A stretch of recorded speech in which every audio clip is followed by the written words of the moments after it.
Okie dokie. April, we're seeing the all aboard the E-train screen.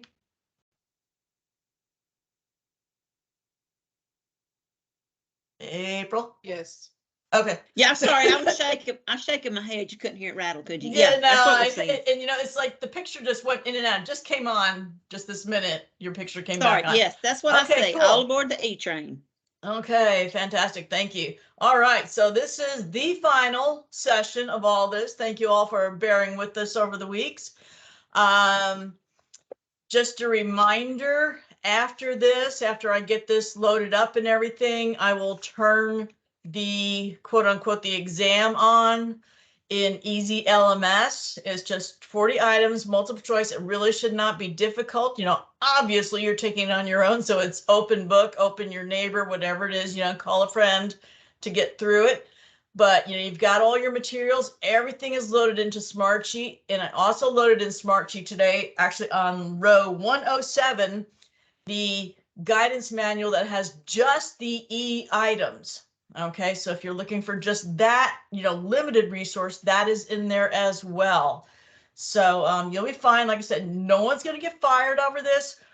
We're just really looking for you to see what your proficiency is towards these E items. What have you retained? You know, we still have the rest of the month where I'm sending out the daily E vitamins to get a little refreshing going on. But it's just so that, you know, you're in a better position. You can see, ooh, you know, maybe I need to go look at section, you know, K again, just to, you know, look up something, just to give you an idea of where you stand so that when we start getting hit with the OASIS E, you're not, you know, blindsided by these items coming in. So it just gives you an idea. Like I said, no one will be fired over this. But if you didn't do so well, I would encourage you to look back through the material and take it again. And take it again, you know, until you get your proficiency up. All right. So that said, let us move on. Now, the rest of the stuff, sections O and Q. Q is nothing new to us. It's just the rest of the stuff, you know, the M2200, the M2401, you know, the boring little stuff. Section O is the new one. So that's the only new item we're going to have. So yay. Problem is, it is a big item. So section O is just this item, 00110. I mean, that is a confusing enough item number, right? When you start mixing O's and zeros in an item, it's never a good thing because they're hard to distinguish. But I refer to this as section O, just because look at all the things that's involved in it. We've got section A, B, C, D, E, F, G, H, I, J, O, and Z. Because there's always going to be a none of the above. So within all these, you know, the sections, like section A1 is chemotherapy, there's subsections of A2, IV, A3, oral, A10, other. So it's not just a, you know, it's not going to be a quick thing sometimes to breeze through. Obviously, if you're looking at a total knee that's got nothing wrong with them, probably just going to drop immediately down to the Z, none of the above, because they probably don't have anything else going on. But there might be some patients that are going to give the clinicians a run for their money, because if you look in that, you know, column on the right, the A, it says on admission, and as you can see, C at discharge, it's the exact same thing. So there's no concessions to anything changing by the time of discharge. Same questions again, but there's a lot of boxes to be checked off. So let's just take a look at this. So what they're looking at is what they call special treatments, procedures, and programs. And they say that these can have a profound effect on an individual's health status, self-image, dignity, and quality of life. Okay, I think they're getting a little fancy with the words, but yeah, these are things that, you know, again, as they start to pile up on a patient, it could be knocking them down a few pegs. So the clinicians are to be looking at all treatments and programs and procedures that are part of their care plan, part of their treatment plan. The big thing is, as we went into, or as you say, as we are going into OASIS E, is now it's not about just what is happening in the home, which is how we answer like M1030 with a lot of things, right? What is happening to the patient in the home? We don't care what goes on at the doctor's office or the dialysis center. Well, you know what? Now we have to. So now everyone is being looked at in a holistic view, you know, just looking at everything going on with this patient. Tell us about it in this form, which is the OASIS. So the clinicians are to be checking off everything that is performed either in the patient's house or in other settings. So what kind of treatment are they receiving in dialysis? What kind of treatment are they receiving when they go out for chemo or radiation or hyperbaric therapy? So yeah, it's becoming a whole lot more questions. That's why I call this section, oh. So from the top, we have A, chemo. So this is any type of chemotherapy medication administered as an anti-neoplastic for cancer treatment is what they're looking at. Now, when someone checks off that A1, yes, they have chemotherapy, the clinician must also be checking off one of the subsections. Is it IV? Is it oral? Or is it an other? So they can't just check off the main heading and run for the door to the next section. They have to get that subsection in there. Well, on the flip side, if they come in here and they check off, yeah, they have IV chemotherapy and they check off row A2, they also have to have had checked off row A1. You can't do just one and leave. There must be at least two when there is a subsection listed. Not everything has a subsection. As you can see, B1 radiation is all by itself. And then we have respiratory therapies. Your oxygen therapy, again, C1, check it off if oxygen is the home. And then they have to get more specific. Are we talking continuous, intermittent, or high concentration? And you note there, I put there in that box, because you're not going to find that in the OASIS. That's my blue box there. It says this does not include hyperbaric oxygen that is for wound care. So with this oxygen therapy, they're talking about continuous or intermittent oxygen administered basically by any route, mask, cannula, etc. And this would include if it's happening through a BiPAP or a CPAP system. Now, this is where it really gets fun. They actually have delineated out measures for what is continuous versus intermittent. Continuous is oxygen therapy delivered continuously greater or equal to 14 hours a day. They're like, huh? Isn't continuous like 24/7? Well, it is when we answer at 1400, right? But no, 20 greater than or equal to 14 hours a day is considered continuous. So intermittent is oxygen therapy, not continuous, for less than 14 hours a day. Interesting. And then, of course, that high concentration, which they could be checking off a C2 or a C3, as well as a C4, if they exceed 4 liters per minute. So not only do we have to check to make sure the clinician has gotten it right about the oxygen, what its delivered status is, continuous or intermittent, we have to make sure that if it's more than 4 liters per minute, you know, we have seen some patients that are getting blown up like balloons, that they've also checked off C4, high concentration. So there could potentially be 3 boxes checked off in that oxygen therapy section. Isn't that exciting? So this is just, I put this together about the oxygen use comparison. In M1400, when we're talking about the patient continuous, we're talking 24/7, right? But in C1, we have no guidance regarding, how it's used. But they're saying continuous, greater than or equal to 14, intermittent is less than that. C4, again, greater than 4 liters per minute. If it's via a nasal cannula, the intermittent, again, you could also be greater than 4 liters per minute is what's going to get you up into that C4 range. So, like I said, there's a couple factors now that have to be considered for just checking off the oxygen. And this is going to be fun to watch come January. Arlen, Yeah. could you include that slide as a little cheat sheet, like with your high risk med handout? Sure. And I Right. wonder if EMRs are going to have those parameters stated on there. You know how a lot of EMRs will print some guidance on there. Yeah. I hope so. It would be a perfect world, huh? Yeah. I should go and at least check WellSky, because WellSky, we know we can see what their plans are. So I can at least go into there and look. Talking about WellSky, this is completely off topic, but I saw a post on Facebook that said they were taking the braiding off of there. I saw that too. Wow. That's interesting. Wonder why. Huh. Okay. Don't know why they do what they do. All right. So then we have suctioning, which I have to admit, in my 9-10 years that I worked in the field, I never had a patient on suctioning. So it might have been just a nursing only thing. I don't know, but I never had one. So anyway, some do run into suctioning. So they're looking at. I was saying most PTs, Arlen, hightail it when you brought out the suction equipment. So that may be what it was. It's disgusting. So, but anyway, I stuck it out. I had them when I was in school. You know, I had a lot of trach suctioning had to do. So, but I didn't want to make a career out of that. That's gross. So anyway, suctioning, we're talking about tracheal and or nasopharyngeal suctioning in this item. Don't include oral suctioning here.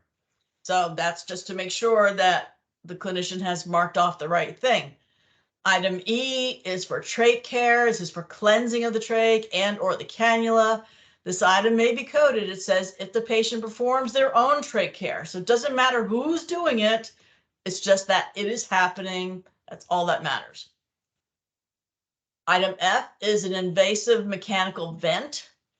And the directions are if any type of electrically or pneumatically powered closed system mechanical ventilator support device. Okay, it's far too many big words in a row there. So if any of those devices is used to ensure adequate ventilation in this patient who is or who may become, which could happen during weaning attempts, unable to support their own respiration, you'd be having that invasive mechanical vent checked. And this one, I know I have never seen, not even our nursing only patients, someone on a vent, except when I was in the hospital. Item G is for your non-invasive mechanical ventilator. So they're talking about BiPAPs and CPAPs here. Then we get into H1, your IV medications, and it has its subcategories of vasoactive meds, antibiotics, anticoagulants, and others. Now I put there in the box, and again, you're not going to find that box in the OASIS. That box is about vasoactive meds, what they're talking about. The norepinephrine or epi, vasopressins, adrenaline, noradrenaline, and dopamines. So that's what they're referring to when they're talking about vasoactive meds. So with this, they're saying if any medication or biological is given by an IV push, epidural pump, or a drip through a central or peripheral port, that's going to be marked off as an IV med. So what it doesn't include is anything coming via a sub-Q pump or IV meds of any kind that were administered during dialysis or chemotherapy, because we're going to catch that somewhere else. Any dextrose that's at 50% or a lactated ringer given via IV because they're not considered medications, or flushes to keep an IV access port patent or IV fluids without medications. So I know within M1030 right now, if we're keeping an IV patent, we actually capture that, right? Well, we're not going to here. So flushes to keep an IV access port patent are not included in this section. And get ready, here comes Slido. There's your code 1316807. Hopefully it works. It did when I tried it.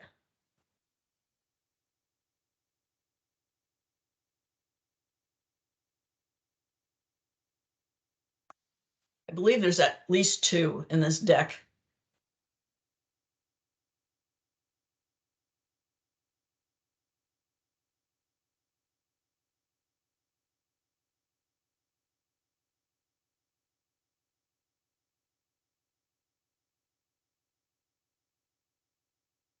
Arlen, would that list include like Milrinone, Primacor? I don't know. Okay. I'd have to be looking those up. Okay. Yeah, okay. I think it will. I think it would also include dobutamine. We'll just have to look up the drug class. Yeah, because a lot of those vasoactives we're not going to see at home. Yeah. Okay. Yeah. I My would think education towards dobutamine OASIS would. draws a line when you start talking nursing stuff. Okay. All right. I So it know looks like we Milrinone's have pretty common. slowed down. So here we go. Flushes to keep an IV port patent are not considered for item H1 IV medications. True or false?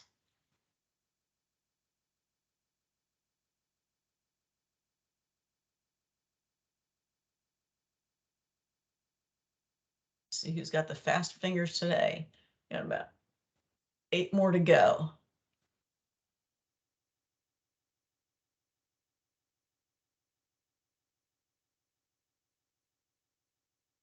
One. Slowing down. Okay. That is true. They are not considered for this item. Flushes to keep an IV port patent are not considered for this item.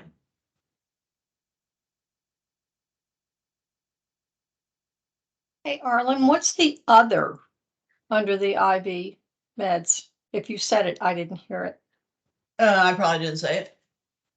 I would say if it's something that didn't fit in the first couple choices, that would be another, but still fit the category. I'd have to check the guidance manual, see if they say anything about other. Maybe TPN? I can do easily. 110 H1 other. Let's see. Yeah. If at least one of the IV medications was not an IV vasoactive medication, antibiotic, or IV anticoagulant. So examples include IV analgesics, morphine, or IV diuretics such as Lasix. So there you go. Or furosemide is their official word. And so I guess under the anticoagulation, that would the heparin that we use to keep lines open be considered under that? Yes. Yes. Okay, thank you. Yes. Mm-hmm. All righty, good questions. Oh, Janice has the fast fingers today. Okay. All right, continuing on. We have eye transfusions. This is used when any blood or any blood products, such as platelets or synthetic blood products, are administered directly into the bloodstream. Don't include transfusions that were administered during dialysis or chemo, because again, that's captured under their particular sections. Then we have J, dialysis. You want to record if peritoneal or renal dialysis occurs at the home or at another facility, which is nice because now we can see flat out that the clinician is capturing that the patient has peritoneal dialysis or the hemodialysis. So we know they've got that figured out that it's happening, and that's their quick, easy way to see if they answered M1340 correctly about the surgical wound, if that's the only wound the patient has. Did they get that one right? Your item, I just love this number, 00110. I'm like, are you kidding me? IV access. If a catheter is inserted into a vein for a variety of clinical reasons, including long-term med administration, hemodialysis, large volumes of blood or fluid, frequent access for blood samples, IV fluid administration, TPN, or some other instances, the measurement of or in some instances, the measurement of central line pressure. That would be your IV access section. So as you can see, it has the choices there of O2 peripheral, O3 midline, and O4 central. And it says, for example, pick tunneled or port. And of course, with my limited knowledge regarding IV access, I'm like, isn't a pick a peripheral line, which is an O2? Okay, apparently it has to do with where it's put in and where it ends up. And this is when I said, okay, you know what, as a PT, I'm out. I would definitely have to get a consult on this from a nurse, or hopefully pray there's better information in the H&P so I could answer this item correctly. Because we know as therapists, we can go into a house and find that some other agency is in there doing IV care, and it's an insurance battle that's going on. But I still have to account for this information because it's happening to the patient. So, like I said, hopefully I've got good information, because there's no way in heck I can answer this item on my lonesome, because you know what? I am not trained in any of this nonsense. So, you know, they say it's a discipline neutral form, but I think they crossed the line right here. Thank you very much. All right, so next we have Slido. Get ready.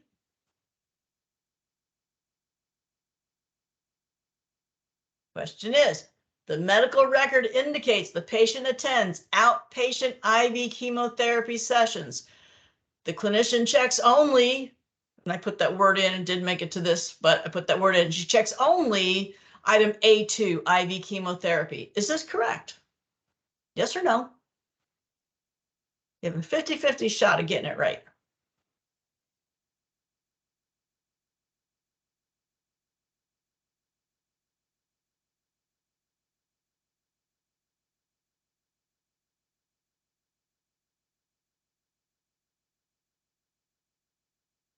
Couple more.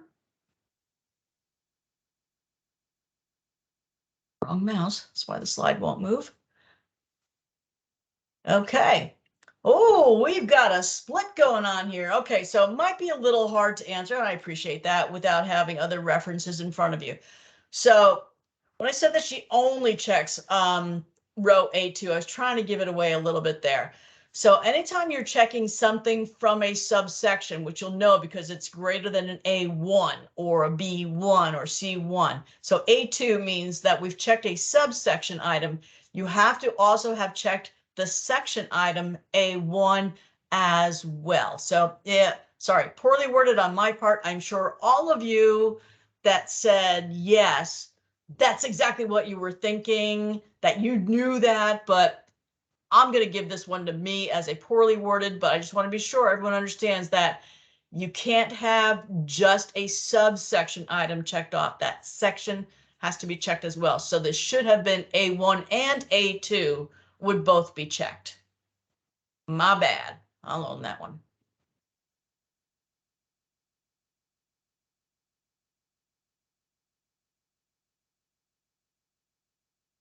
All right, so that was, and of course, the last one of that was Z, none of the above. Patient doesn't have any of these things.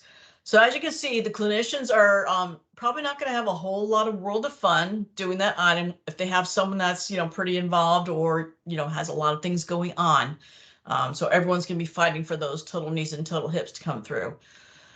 But after they get past that item O, it's really smooth sailing from here on. So there's nothing new to us here. So I'll probably go through maybe a little fast. But here we have M1041. We got a question before we move out of that. Okay. We had a question. I don't think you answered it. I was looking at something else, but I don't think you answered it. If the patient's on BiPAP and CPAP, do we check both C and G? Absolutely. Yep. It is a mark all that apply. Okay. And the way I saw, at least in WellSky, there's no way that the clinician can just check A2. They will be prompted that they have to check the A1 as well. And also, I think it works in the reverse that if they only check A1, they can't get out of that until they check off one of the subsections. That's how at least I saw it in WellSky, and hope they all follow suit on that, because that would be beautiful. Okay, M1041, your flu vaccine data collection. So we know that this item has absolutely nothing whatsoever to do with the flu vaccine in and of itself. It's only asking, did this quality episode of care land within the flu season? That's all it's asking.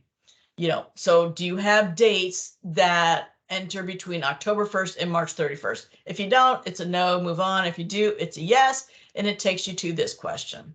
Now it's going to ask about the flu vaccine itself, which there should be documentation in the chart, regardless of where that vaccine was done, whether it's by the clinician or by CVS or in the doctor's office, whatever it was, there should be documentation in that chart by somebody about the occurrence of this vaccination. So it's just asking, so did the patient receive the vaccine for this year's flu season? And we have 3 yeses and then 5 no's. So the yeses, 1, 2, and 3 can be entered even if the flu vaccine for this year's flu season was provided prior to October 1, right? It doesn't matter when they got the vaccine, it's just, did they get the vaccine? Because we know they get offered early. I mean, they started offering them up here like early September, late August. It was really crazy. But now that we have such flu problems, yeah, maybe more people should have taken advantage of that. Your code 2, again, still yes, patient was given a flu vaccine by the agency during a previous roster billing situation during this year's flu season. My mom goes through those roster billing where, you know, someone comes into their facility and it's like, this is just a line of, you know, the senior rolling in and out of the room, they're getting their flu vaccine. That's a roster billing where they're just, you know, hitting the masses. Code 3, the last yes is per patient or caregiver reports or documentation in the clinical record indicates that, you know, it was given. Code 4 is your first no, where the patient was offered and declined.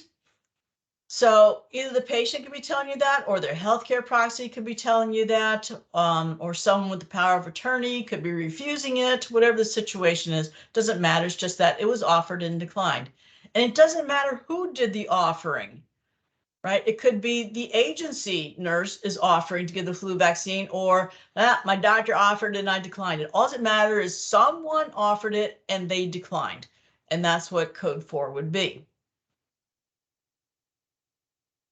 Code 5, where it's a refusal, it's a no, because it's contraindicated for medical reasons. Like me personally, I am allergic to the flu vaccine, so I don't get it. So every year it's a, you know, roll the dice for me. Knock wood, I don't get sick. I've got a really good immune system, apparently. I think it had to do with taking my tonsils out at 4 years old. Anyway, so medical contraindications include anaphylactic hypersensitivity to eggs, which I don't even like eggs, so that helps. Or other component of the vaccine, history of Guillain-Barré syndrome within 6 weeks after a previous flu vaccination, or a bone marrow transplant within the past 6 months. Code 6, again, another no, where age condition guidelines provided by the CDC indicate that the flu vaccine is not indicated for this patient.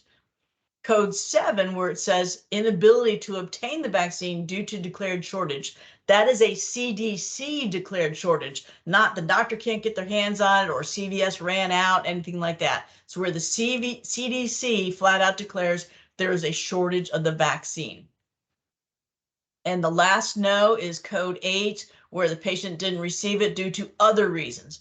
So that's where, obviously, it's, if you couldn't pigeonhole it somewhere between 4 and 7 for your no's, what are these other situations that caused them to not get that vaccine? It would also encompass where the assessing clinician just could not determine whether or not the patient received the flu vaccine. You know, maybe they're there with a patient who, you know, the elevator is not going all the way up and the caregiver has left the house because she's like, oh, there's a babysitter here for about 40 minutes. I'm going to go out and do some shopping. And you're like, I can't get this question answered. There's just, the patient just kind of looks at me and goes, yeah, I don't know. So couldn't determine it. Just go with code 8. All right. Slido, last one. For M104146, clinician documentation must be included in the patient chart of the immunization occurrence, regardless of the circumstances. True or false?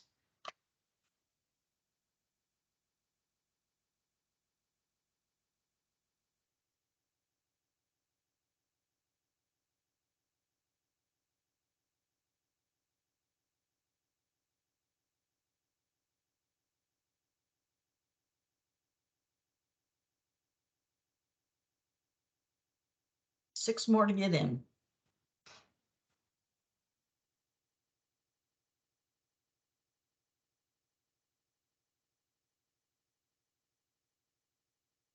Okay, and it is true. It's actually, I believe, one of the COPs that says, hey, we don't care who gave it, but please, you have to have documentation in the chart. It's not only like the COPs, but that's one of the measures that agencies have to step up to the plate for, is this flu vaccination. And as you can see, you know, the way, I don't know if anyone listens to the news, I try not to because it's depressing, but flu is a real issue. In Ohio, we're in that one of those purple categories. If your news stations, you know, rank states by color of occurrence, the purple is the worst. And hey, in Ohio, we're one of the worst colors. Fantastic. So, and here's my theory on this. Remember last year when we were all still masked up? Did anyone hear about the flu vaccine? About the flu, you know, being a problem at all? Not really.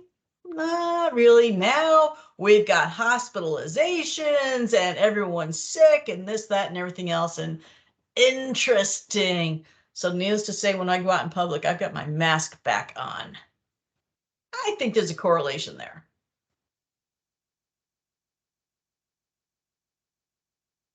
Susan T came out with the fast fingers. Congrats, congrats.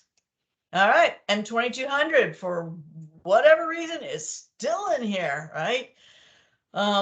So we still have to be checking that if your agencies demand it. Some are like, yeah, we don't care because we know nobody cares.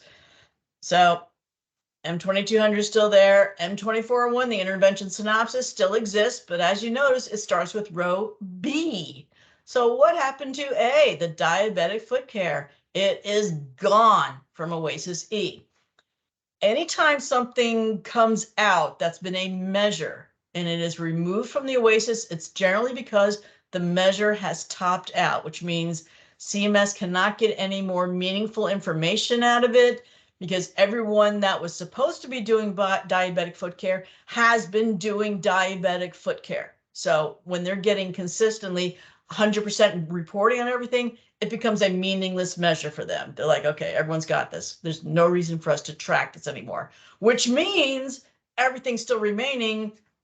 We have some room for growth on. So, agencies that should be doing fall prevention interventions apparently need to do better on it. Same thing with depression, monitoring that, pain, pressure ulcers, all that kind of stuff. Agencies still need to step up apparently because they're not getting 100% return on these measures. If you're supposed to be doing it, you have to do it unless there's a really good reason. And sometimes it happens. Hey, we cannot keep people from moving away from us. When you do that transfer OASIS or the discharge because they're moving out of territory, you have no control of that. It's someone's being taken out of your control before you're done really playing the game with them. You couldn't get that intervention in. There's going to be those outliers, but for the most part, agencies need to step up on these. So just a reminder of a yes, for items means that you have fulfilled all the qualities it takes to, say, yes, we did that. So you'd have orders to monitor and mitigate pain, orders to implement a fall risk prevention measure, orders to prevent skin breakdown and skin integrity. And then to get yes, somewhere during the course of the episode, yes, you did exactly what you said you were going to do in those orders. Physician's order plan of care, we know, just means that the clinician spoke to a physician, and let's all giggle, and got an agreement as to what was going to be on the plan of care. The clinical record documentation should detail, should, right? The tool or the clinical factors used to assess the patient, because if they want to land on that score of NA, they have to have fulfilled all that criteria in the NA, and most of those NAs all talk about a standardized and validated tool. So they had to have fulfilled all that criteria for the NA if that's what they're checking. So they're also looking at, documentation that shows the findings that relate to the assessment and an analysis to support whatever code they chose. And these are the ones, B, C, D, and E. The only one left is, did you do the wound dressing, which was the pressure ulcer treatment based on principles of moist wound healing, is that last one. So it doesn't have a measure, there's no tool for it. So that's the only one missing here. That's tool wise. So fall risk, depression, pain, and pressure ulcer intervention. You have to show, the clinician, I should say, has to show that there was a tool used, and these are the results of it. And this is just a reminder of what a standardized tool is. In case you ever have to bring this up with an agency, they're like, what do you mean a standardized tool? Just kick this slide to them. This is what we mean. So, for anyone that does discharges or, transfers and they're looking at these, for this, they're looking at the time of or at any time since the most recent start of care, resumption of care. You don't look at research. We don't care about research. You're looking back to the most recent start or resumption of care assessment where the intervention is both on the plan of care and implemented. So yes means yes, they are both there, and we did what we said we were going to do. A no is an oops. We either didn't put something on the plan of care or we didn't do what we said we were going to do. An NA then is, one or the other. And again, that NA, if they're marking that NA, they had to have hit the criteria that is in that big box for the NA, which means there has to have been a standardized tool somewhere supporting their case. And the last one is about what qualifies as a moist wound healing treatment. So we got your films, alginates, hydrocolloids, hydrogels, collagen, medicated ointments, creams, uniboots, and wound vacs. So all of that qualifies as a moist wound healing treatment. Wet to dry is not a moist wound healing treatment. All righty, so I'm gonna shut that down and bring this back up. I'm surprised we don't have a question about COVID vaccines. Yeah, just keep that to yourself, Jennifer. Don't let that get out too loud. I think it's just because they expect it to be a fleeting thing and they don't want to have to revise the OASIS because of something that is hopefully going to go away someday.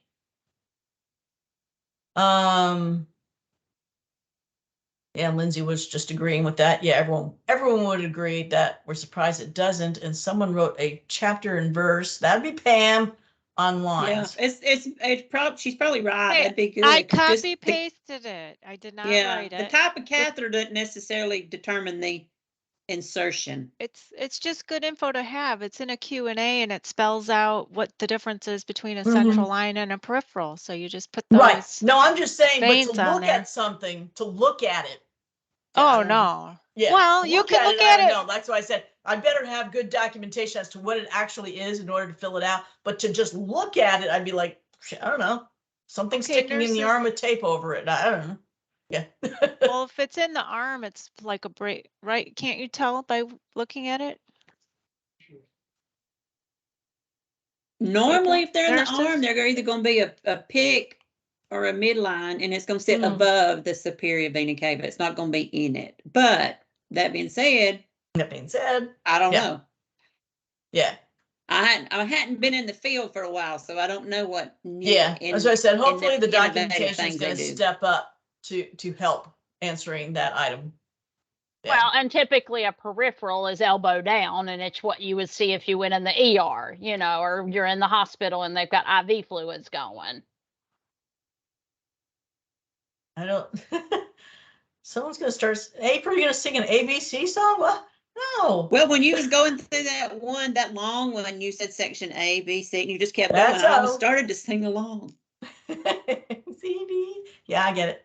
All right. I don't see any other questions. So any other questions before we shut this down? All right. So hopefully everyone knows how to get into Easy LMS. To find that test, you really have until the 27th, because that's when this could potentially go live and see your first OASIS E. So you really want to know before then if you have half a clue as to what to do with OASIS E.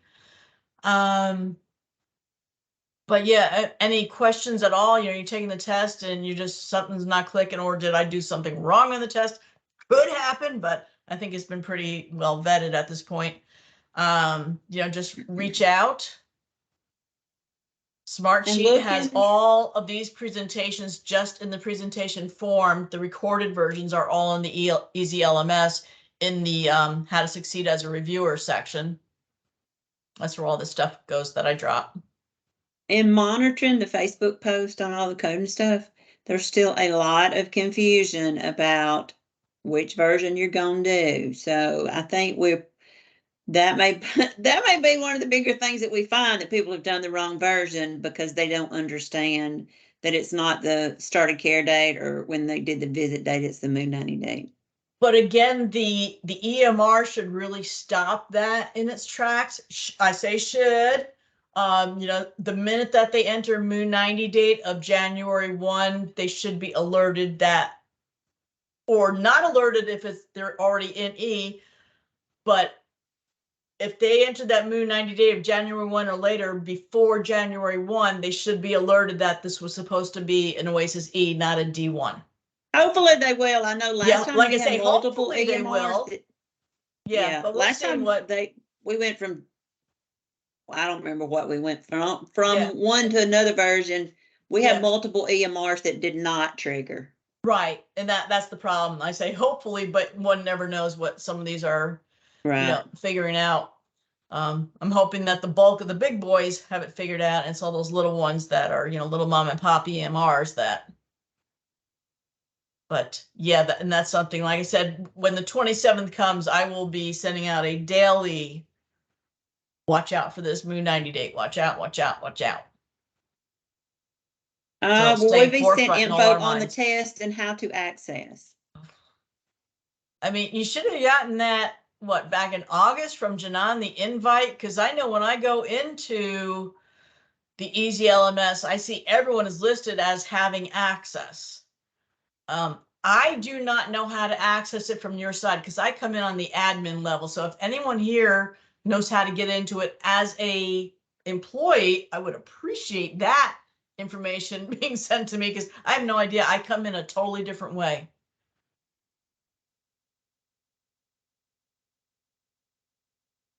You can search Once and you pull up the submit- login page, but you'll have to have your login information.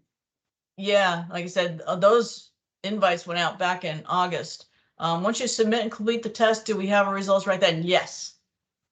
Will it be standard 80% to pass? Yes. And Jennifer's sending an email to someone. Okay, cool. And to reassure everybody, if you get below 80, don't think, oh my God, I'm getting a pink slip. That is not, again, what it's about. It's about seeing where you may need to, and me too, because I'm telling you, I'm as anxious about it as y'all are. It's going to take me forever. So don't fret too much about that score. Again, it's just a point so that you know where you need to go back and review. Thanks, Haley. If everyone could check their deleted inbox for 8/28, look around there. You got an invite from Janan on that date. Thanks, Deanna. Okay, so yeah, you've got lots of reference materials, lots of reference people. We're just here to help. And again, like April said, if you bomb out, I'm not going to come down your throat here. It's just, look to see which ones you got wrong, because you will be able to see which ones you got wrong. It might even be as you go through it. I don't know. Because everything is so different when I work it on my side from when you see it on your side. You might see right then that you're getting it wrong, so you'll know what's going on, and it might just be something you need to brush up on a little bit, and it's all good. Just get comfortable with it. All right. Thanks, everybody, and thank you, let's all Arlen. do a sunshine dance. I need sunshine.